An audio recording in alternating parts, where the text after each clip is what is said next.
Is there a torture manual? Unpacking the myths, history, law, and ethics behind the question. Hey, I'm G. Have you ever Googled something in the dead of night and wondered whether it actually exists? Maybe you type, "Is there a torture manual?" into the search bar, hit enter, and braced yourself for the answers that popped up. You're not alone. The phrase torture manual feels like something ripped straight from a spy thriller. Yet it also shows up in serious policy debates, news reports, and even courtroom transcripts. So, what is a torture manual, really? Is there an actual, publicly available handbook that tells people how to inflict pain? And if so, what does it contain? Who creates it? And why does it matter to the rest of us? The phrase torture manual feels like something ripped straight from a spy thriller. Yet it also shows up in serious policy debates, news reports, and even courtroom transcripts. So, what is a torture manual really? Is there an actual publicly available handbook that tells people how to inflict pain? And if so, what does it contain? Who creates it? And why does it matter to the rest of us?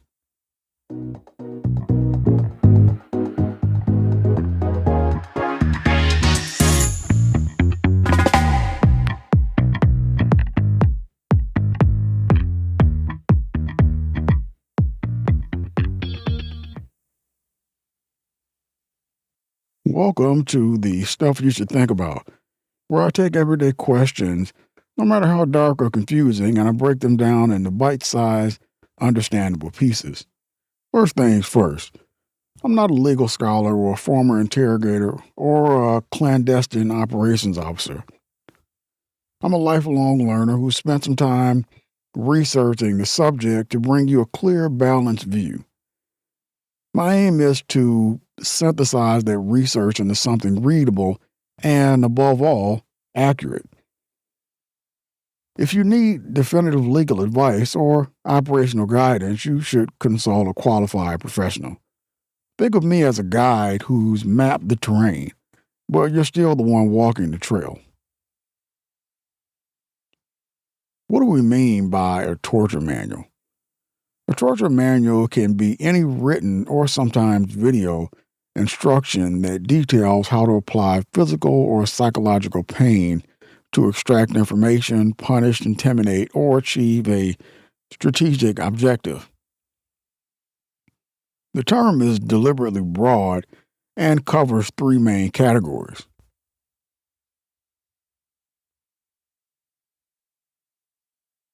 official government documents, militant or terrorist guides, and academic or historical compilations.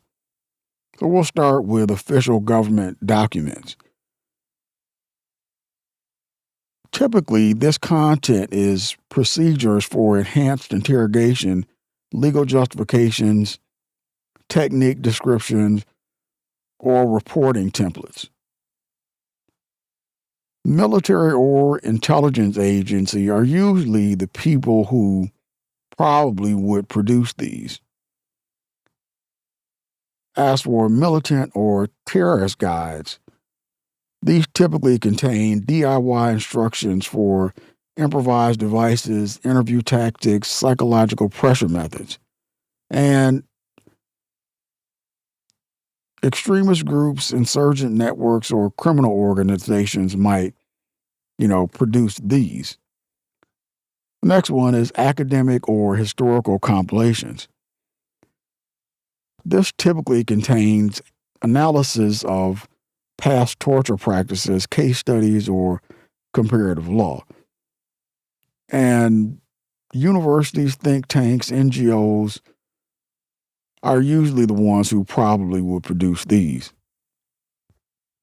The most headline grabbing examples belong to the first two categories because they imply state or non state actors are systematically teaching how to torture. How do these documents travel? Well, first, there's origin and drafting. It's a small team of legal advisors, psychologists, and experienced interrogators write the draft. Usually, the CIA's Enhanced Interrogation Techniques, or EIT Memo 2022. Next, there's the internal review. The draft circulates among senior officials for legal clearance, often invoking legal memos that carve out narrow exceptions to domestic or international bans. Next, there's distribution. Approved versions are updated into secure intranets or printed in limited runs. They may also be disseminated to allied intelligence services. Next, there's leakage. Whistleblowers, journalists, or hackers sometimes obtain copies, leading to public exposure. Lastly, there's public scrutiny. Media outlets publish excerpts, NGOs analyze the content, and courts may later decide whether the manual violated the law. What do these manuals actually say?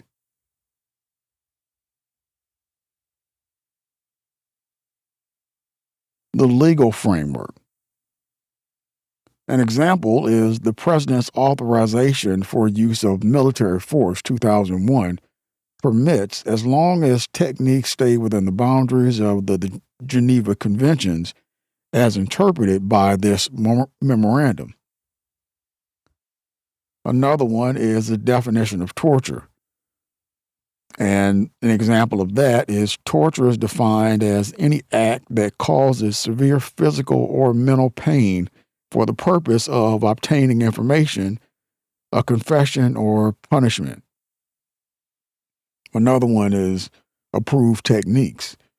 An example of that is waterboarding, stress position, sleep deprivation, temperature manipulation, and the 5-question interrogation method. The last one would be prohibited techniques. An example of that is electric shock, force feeding, or any technique causing permanent organ damage. Another one is reporting and oversight. All interrogations must be logged in the interrogation activity report within 24 hours and reviewed by the Office of Legal Counsel. Note that approved does not equal legal under international law. The distinction is precisely where the controversy lies. Shared concerns across political spectrum. One is national security. And the left, they say we need robust tools to protect citizens from imminent threats. The right says we must preserve the integrity of our intelligence community free from political interference. Next concern is human rights. The left, the U.S. must lead by example and uphold the UN Convention Against Torture. The right says we cannot let our values be weaponized by imminent enemies, but we also must not sacrifice liberty for security. The left says any deviation from established legal norms erodes democratic institutions. The right says legal flexibility is sometimes required to adapt to unconventional warfare. Both sides agree that the United States and any democratic nation has a responsibility to protect its citizens while also adhering to the rule of law. The tension is how to balance those imperatives without crossing the line into unlawful cruelty. Areas of consensus. One is transparency is essential. Whether you're a progressive activist or a conservative watchdog, you can agree that secretive policies breed mistrust. Another one is accountability mechanisms. Both sides support independent oversight. Basically, the congressional committees and inspector generals. Another one is clear legal definitions. A precise, universally accepted definition of torture would reduce ambiguity and politicize interpretation. The idea of a systematic manual for inflicting pain is not a modern invention. Throughout history, states have codified methods of coercion. In ancient Rome, they used lex Iulia de Republica to regulate public punishments. The Spanish Inquisition produced Proceso de Inquisition, handbooks instructing inquisitors on interrogation and torture. World War II, the German Kampfgruppe manuals included guidelines for enhancing interrogation of captured resistance members. In the United States, the Waterboard Training Manual surfaced in the early 2000s, revealing a direct lineage from Cold War-era CIA mind control projects to post-9/11 interrogation policies. International law. The instrument is UN Convention Against Torture.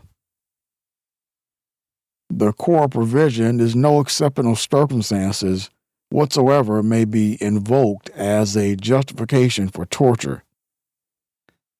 Relevance to manuals is any official manual that authorizes or instructs on torture conflicts with the UNCAT. Geneva Conventions 1949 and additional protocols. Protects for prisoners of war and civilian detainees against inhumane treatment.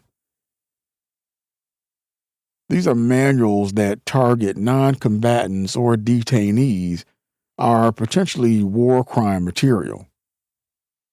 U.S. Federal Torture Statute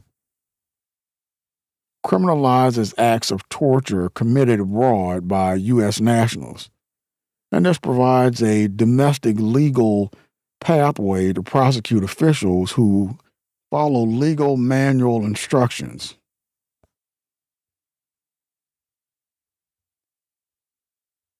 Legal precedents. Hamdan versus Rumsfeld, 2006. Supreme Court ruled that the military commission set up by the Bush administration violated both the Uniform Code of Military Justice and the Geneva Conventions. Rousseau versus Rumsfeld, 2004-2008. Courts dismissed claims that CIA enhanced interrogation constituted torture, citing the political question doctrine, but the case spurred legislative scrutiny. Khalid Sheikh Mohammed versus U.S., 2014. The Military Commissions Act was amended to allow certain evidence obtained under enhanced interrogation, highlighting ongoing legal battles over the admissibility of information derived from questionable techniques. These cases collectively illustrate the tension between executive authority and judicial oversight when it comes to sanctioned coercive practices. I approached the torture manual topic from a human rights-centered perspective. My academic background in political science and my volunteer work with organizations that monitor detainee treatment have shaped conviction that any systematic instruction that normalizes cruelty is fundamentally incompatible with democratic values. That said, I recognize the genuine fear that terrorist organizations pose and the pressure on policymakers to act decisively. My bias does not diminish the legitimacy of legitimate national security concerns. Rather, it pushes me to ask how we can meet those concerns without compromising the moral and legal standards that define us. If you find yourself leaning the other way, perhaps believing that the occasional exception is justified, please take this piece as an invitation to explore the underlying evidence, not as an attempt to silence dissent. The waterboarding debate versus World War II interrogation manuals. During World War II, the U.S.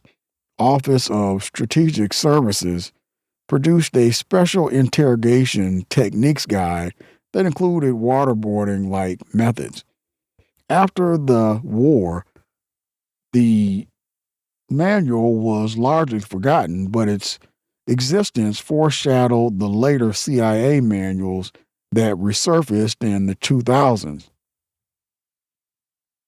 Both eras see a post-crisis moment, World War II and 9/11, where intelligence agencies feel compelled to expand their toolkit. The result is the reemergence of harsh techniques, often justified by exceptional circumstances.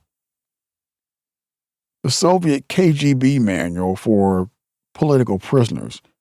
The KGB kept an instruction for the physical and psychological impact on detainees that detailed prolonged isolation, sleep deprivation, and forced labor.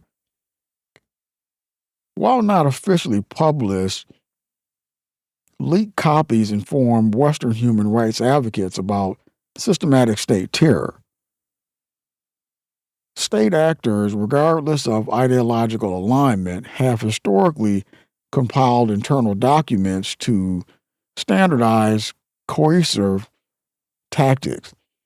The existence of such manuals underscores a universal temptation to institutionalize cruelty when confronting enemies of the state. Multiple solutions for one goal, reducing the need for torture manuals. One solution is a legislative ban with strict oversight. And how that works is you enact a clear law that prohibits any enhanced interrogation technique and establishes an independent oversight committee. The pros of that would be it removes legal ambiguity and it provides accountability. The cons are it may be perceived as limiting flexibility in extreme scenarios. The next one would be enhanced training in report-based interviewing. That works by you replace coercive tactics with evidence-based report-building methods. The pros of that are proven to yield reliable intelligence and it respects human dignity. The cons are it requires cultural shift and longer training cycles. The next one would be robust whistleblower protections. This works by offering legal shields and incentives for insiders who expose legal manuals for practices. The pro about this is it encourages early detection of abuse and it deters policy creep. The con is it may create internal mistrust and hinder cooperation. The next one would be internal monitoring and reporting. And the way this works is it strengthens UN and ICC mechanisms to investigate alleged torture manuals with transparent public reports. The pros of this would be it adds internal pressure and it aligns domestic policy with global norms. Con, the enforcement can be limited. Geopolitical considerations may dilute the impact. The next one would be technology-driven evidence collection. This works by electronic metadata, open source intel, to gather information, reducing reliance on human interrogation. Pros, decreases the need for coercive methods, and it's scalable. Con, raises privacy concerns, may not replace all human intelligence needs. A multifaceted approach that blends legal reform, cultural change within intelligence agencies, and international cooperation offers the best chance of eliminating the demand for official torture manuals while preserving national security. In summary, a torture manual is any written guide that outlines how to inflict pain for coercive purposes. They can be official government documents, extremist handbooks, or scholarly compilations. Historically, states have produced such manuals during periods of perceived existential threat. World War II, the Cold War, and post 9/11 era are prime examples. International law, the UNCAT or the Geneva Conventions, categorically bans torture, and domestic statutes like the U.S. Federal Torture Statute criminalizes it, regardless of any manual that may attempt to legitimize it. Legal precedents are Hamdan versus Runfield demonstrates that courts are willing to push back against executive overreach, though political realities often complicate enforcement. Both the left and the right share common goals: protecting citizens, upholding the rule of law, and ensuring governmental accountability. The disagreement lies primarily in how to achieve those aims. My own bias leans toward protecting human rights, but I recognize the genuine security concerns that drive interest in coercive techniques. The historical parallels, from OSS World War II guides to KGB interrogation instructions, show that the temptation to codify cruelty is a recurrent human pattern. Multi-pronged solutions, legislative bans, report-based interviewing, whistleblower safeguards, international oversights, and tech-enabled intelligence offer realistic pathways to dismantle the need for torture manuals. That's it for this episode of The Stuff You Should Think About. I hope you now have a clear picture of what a torture manual actually is, why it's both legal and moral quagmire, and how societies can move toward a future where such guides are relics of the past rather than tools of the present. If you found this deep dive useful, hit subscribe so you don't miss future episodes where we tackle everything from Do Sharks Feel Pain to what really happens when a star dies. Leave a comment with your thoughts, questions, or a topic you'd like to dissect next time. Until then, stay curious and keep questioning the world around you. This podcast is for informational purposes only. All statements reflect publicly available information and current understanding of legal and historical sources.